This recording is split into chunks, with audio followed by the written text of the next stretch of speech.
This is actually 3 exercises or 3 problems, really 6 problems rolled into one big one, number 37, seeing if you know the difference between area and volume.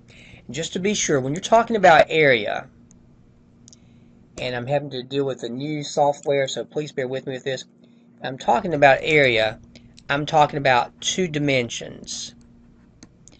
It could be square feet rather, square yards, square inches. You'll always see something like this with a little 2 on it.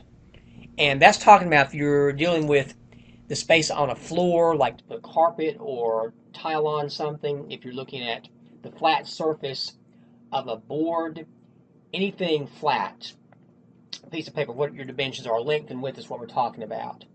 If we're talking about volume, we're talking about 3-dimensional space. Volume, on the other hand, I'm going to change my pen markers here. Volume is going to deal with 3 dimensions. You're not talking about just how long and how wide, you're talking about how high or how tall it is also. And you'll see dimensions like cubic feet, cubic yards, cubic miles. That's what the little 3 represents.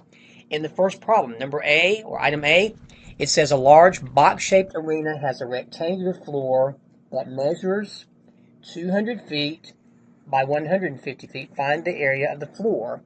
Basically, all you do to get area, and I'm writing down here toward the bottom of the screen, and hopefully you can see this. This is part A. Area is going to be equal to the length, and I hope this is readable, times the width. And that's going to be 200 feet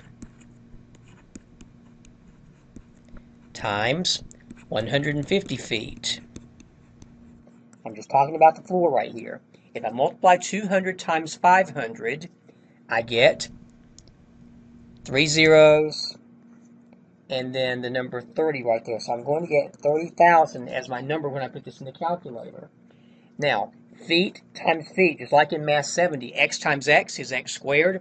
Feet times feet is feet squared. Now, some people will abbreviate that, and instead of writing it like that, they'll write an abbreviation. So the area of the floor is 200 times 150, which is 30,000 square feet.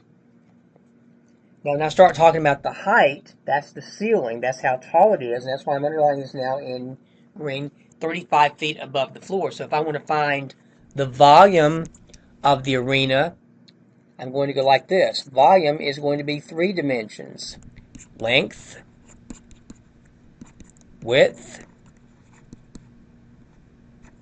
and height. I apologize for these markers, but it's the best I can do when you need a video version of this, ladies and gentlemen. I'm going to scoot this up a little bit higher, so hopefully it's easier for you to see. The numbers are 200, 150, and 35. So what I do here is I go 200 feet times 150 feet times 35 feet. 3 dimensions, volume. 200 times 150 is 30,000, and again, you've done this just a second ago. You could actually multiply 30,000, the answer you got earlier in the red problem, times 35. When you multiply these together, you get 1050000. You get in the millions right here. Whether you put the commas there or not is up to you. Feet times feet times feet will be feet cubed. It's like x times x times x is x cubed. So that's part A. You do part B exactly the same way. So I'm not going to do part B for you because it's identical. You just got a decimal in there. It's a pool. So you have the length and the width. You multiply together for the area. And for the depth or the height, how much water it holds, that's your volume. You're multiplying 3 numbers together. I am going to do part C with you, though. Well, actually, I will not do part C with you. Part C is the same way. Again, you've got a flower bed. So if I'm doing the area for the flower bed, the area is going to be how long and how wide. If you want to do the volume, you're going to multiply all 3 numbers together. 25, 8, 1.5 for the volume. I hope this helps a little bit with understanding problem number 37 in this particular case. If you have any questions, please let me know.